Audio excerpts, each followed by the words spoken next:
Hi everyone, just want to say a massive thank you to everyone who donates and allows this to happen. It's one way you can support alternative media like the Love Police, is to help it out as well in this way. And it's very karmically pure, because if I don't do good films, I don't eat or sleep, I guess. So thank you everyone who has donated. You can donate at the website, and thank you again. His job here is to defend shopping, but I am here to promote shopping. We are on the same side. How are you today? Fine. You have to keep moving, honestly, in one place. The man says I must keep moving. He was wearing red fancy dress. He must be authority. I must obey him. What do you think, people? Yes? No. You are all naughty people.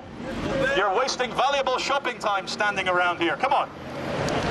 Yeah, I mean, no problem with that, we'll just keep moving because, He says he has no problem with the loudspeaker, but I must keep moving. like from place to place. From place to place, he says. Yeah, okay. Okay, just for the crowd, because we've got a nice group of people here. What is the problem with a guy speaking freely in central London? Sorry, darling. Oh, sorry. There's no problem with you speaking freely. The thing is, you're using the amplifier. He says there is no problem speaking freely. I am using the amplifier. Okay, let me ask you. Shall we stop every single bus here for having a very loud engine? Well, you see, I'm not really... Because the megaphone is not any louder than the buses, and it actually has the European Union kite mark certifying it, saying that it's well within the law. Look. This is a health and safety regulation saying that it's okay. Listen, I'll just do what I'm told to do. So. Okay, I know. I mean, listen, just keep moving and no problem. The man says, as long as I keep moving, there is no problem. Well, here we have an issue. We have a crazy man on a megaphone not doing as he is told. Are you a policeman? I know. You're not? Oh, okay, so why are you trying to tell me what to do? Because I was told to do. Oh, because he's only obeying orders. That's right, ladies and gentlemen, take a leaf out of this man's book. Always do as you are told. So, my message to you, as it's always been, keep shopping. You will not be happy or perfect until you have spent at least £200 today on clothing, makeup, perfumes, new televisions, new shoes. I cannot say I disagree with your ideas, man, but you know... I know, it's sad that you have to do this.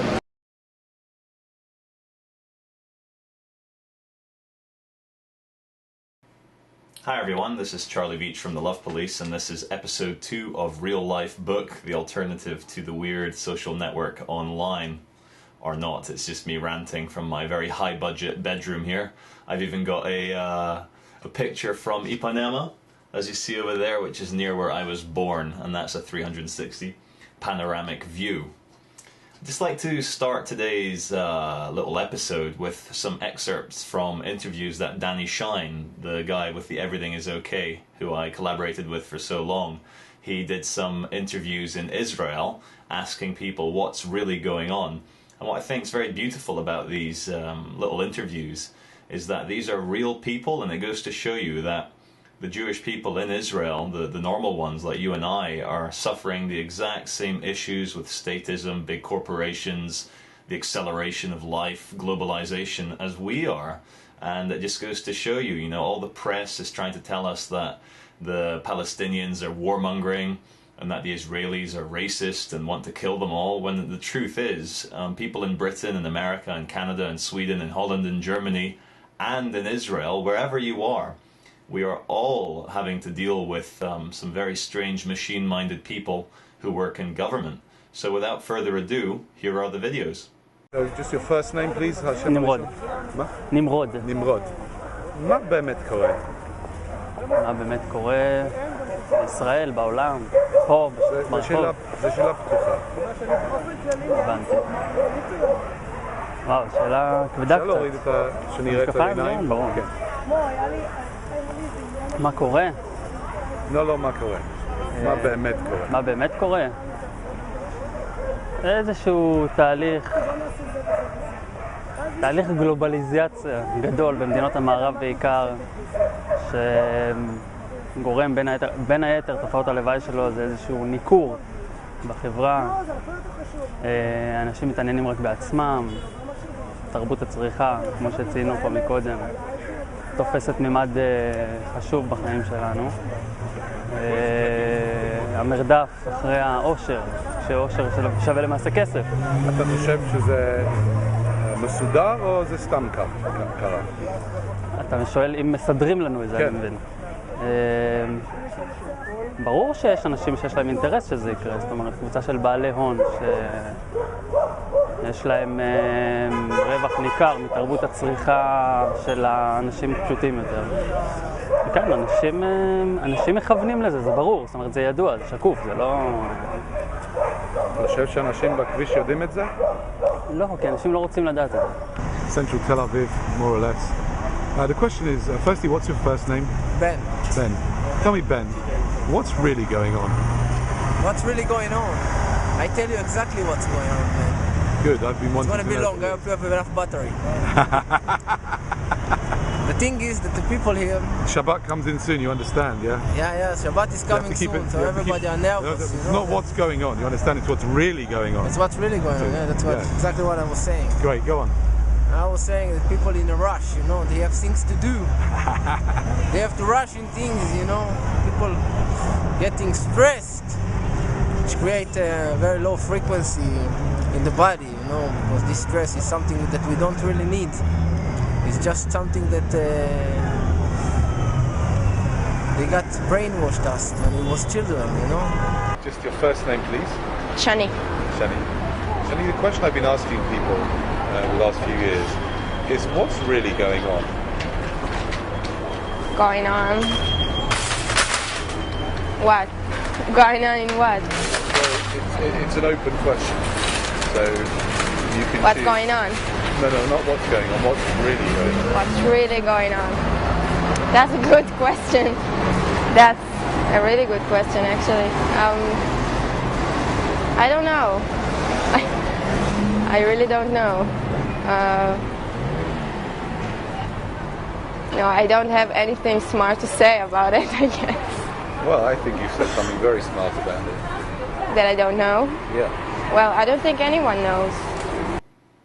What I really like about those videos is the very peaceful tone of them, and people do seem to understand where Danny's coming from when he says, what's really going on? So the question to you, viewer, is, what is really going on?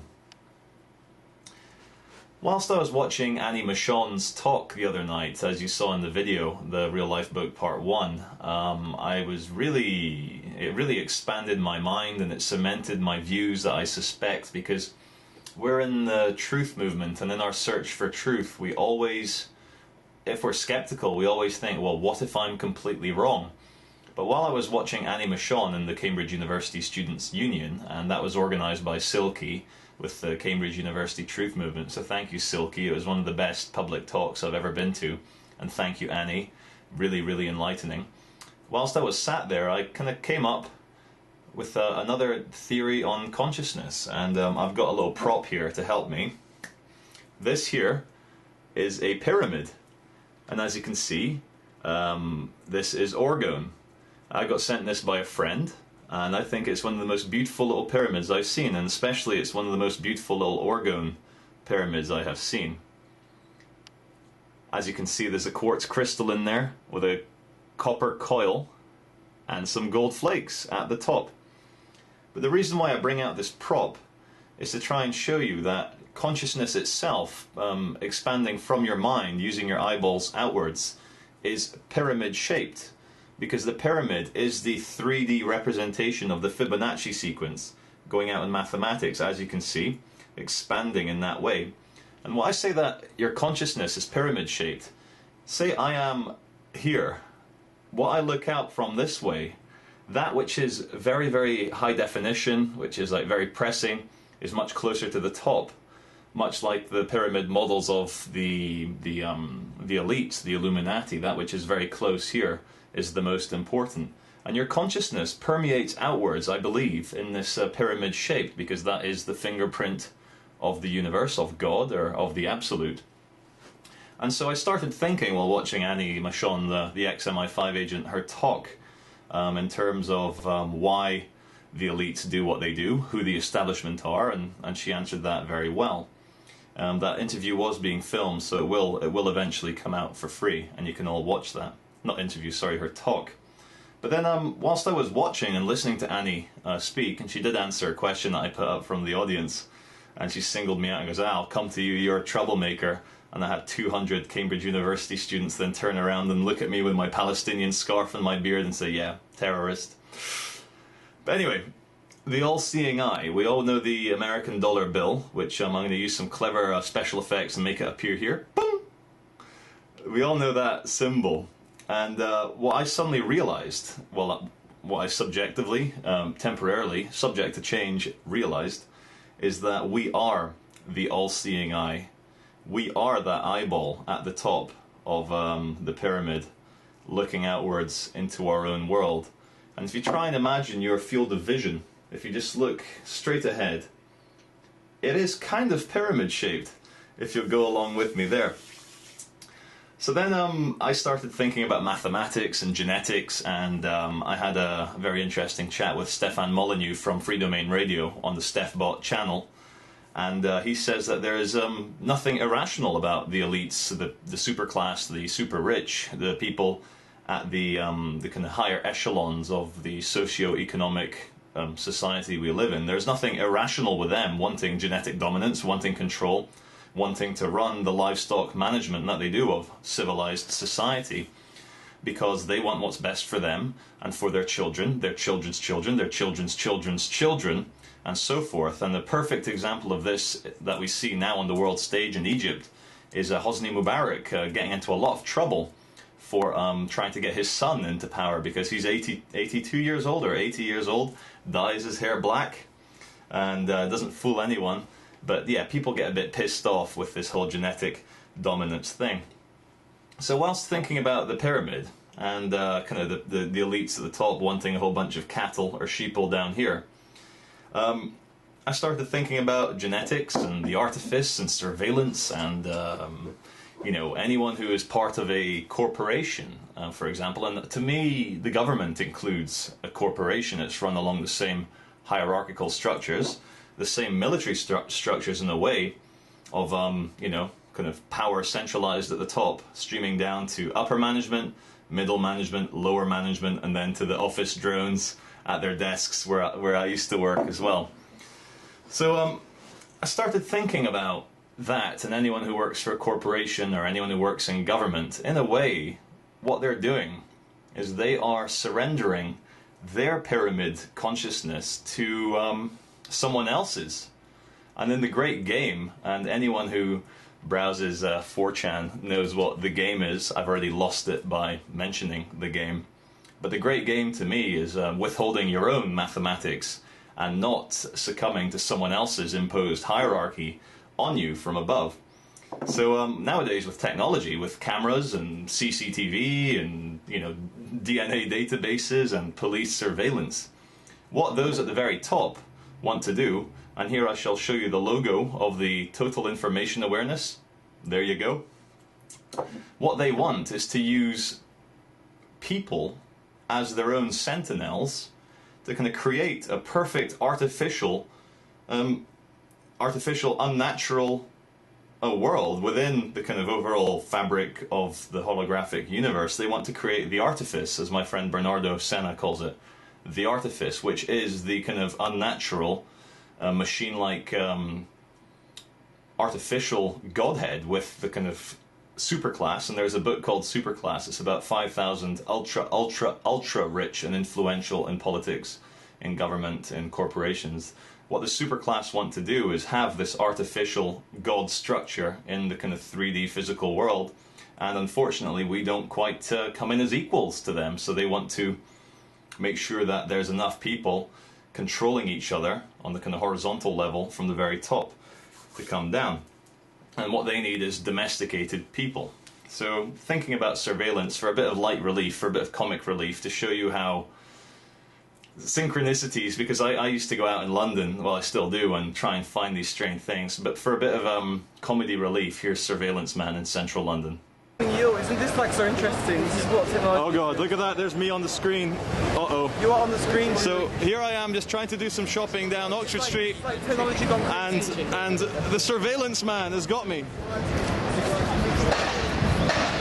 It's pretty weird. So, oh my god, look at that. In the camera. Oh shit, that, we created infinity. We just did it. Right. So, do you think the attacks of September the 11th in America were exactly as explained by the government, or do you think they might be lying? I totally think that there's a bit of a conspiracy going on there. There's a conspiracy. Why would you say that? Do you not trust the official story? No, I say never listen to the media. It's all fake. It's all fake? Not all fake. I would say most of it is fake. I agree with you. Controls people's minds. Yes. Good man. careful. This man tells the truth. Look at that. Let me just get a wide shot as well. Actually, I want to be on a TV show or something. Yeah. All the best. There you go. It doesn't always have to be heavy and dark and scary. So, in ending, really, I just want to say that you are the all-seeing eye. Within the great game that is our human experience here on Earth, things will protect you as long as you believe in yourself, as long as you understand that you also have a mathematical brain which is connected to the infinite. And one thing which has kept me going, one thing which I guess has saved me from many scary situations, and that's being arrested in London or Edinburgh or the scariest one in Toronto. And I've mentioned how even in Toronto there were always some people who revealed their humanity to me almost in a kind of conspiratorial sense, saying, yeah, you're in that cage, you're freezing, you're suffering, you don't know when you'll get out, but we'll look after you. And when you have a trust in the universe, when you believe, and I mean truly believe, that everything will work out fine, you will create that experience. It's not as simple as that. It's still a mystery. It's not as easy as saying, oh, I will manifest something fantastic and that fantastic thing will happen. But I am at a point in my life now where I don't even mention the synchronicities which are occurring maybe 10, 20, 30 times per day. And I mean spectacular synchronicities. And if I can reveal a secret from many, many months ago in a video I called The Faded Glory of the Goddess Shall Return. That kind of esoteric experience that showed me I was on the right track was I was at my parents' house in France. They live near La Rochelle in the countryside in the middle of nowhere. And France is a big country, and when you get into the middle of nowhere, you can really see every single star and nebula in the sky when it's nighttime, and the moon looks fantastic. And you can see shooting stars and so forth. So this was, I think, September time, a couple of years ago. I went out with a glass of wine. I'd only had 1 or 2 glasses, so I wasn't drunk. And I went and sat and just kind of meditated and looked at the stars. And I just started doing Love Police stuff, and I was kind of looking up, saying, my God, that is stunning, it's spectacular. I saw a couple of shooting stars, or meteors, whatever you call them. And then I kind of just became extremely calm and silent and really tried to connect with the background there. And I just kind of, then I asked the question to the sky. I said, look, universe, stars, is it really my destiny? Like, am I really here to go and chase these bad people who try and control others? And then immediately as I asked that question in my head, I saw in the sky this massive red, like crimson red, massive white flash that was halfway between the size of the moon and a normal star. And I thought, wow, if that's a shooting star coming directly at me, that's what it would look like. But immediately right next to it, this bright red cigar-shaped tube that was massive in the sky. Again, maybe to give it scale, the size of the moon, and this white flash and this red tube thing appearing right next to each other, the 0 and the 1. As soon as I'd asked that question of the sky, it wasn't really a UFO experience. Well, it was something in the sky, but it didn't feel mechanical. It felt more consciousness or spiritual based, something from a different dimension within the multiverse. And it gave me great hope. And I think I managed to kind of manifest that, whether it was in my head or whether I saw it in the sky. It doesn't matter, because the sky is in my head.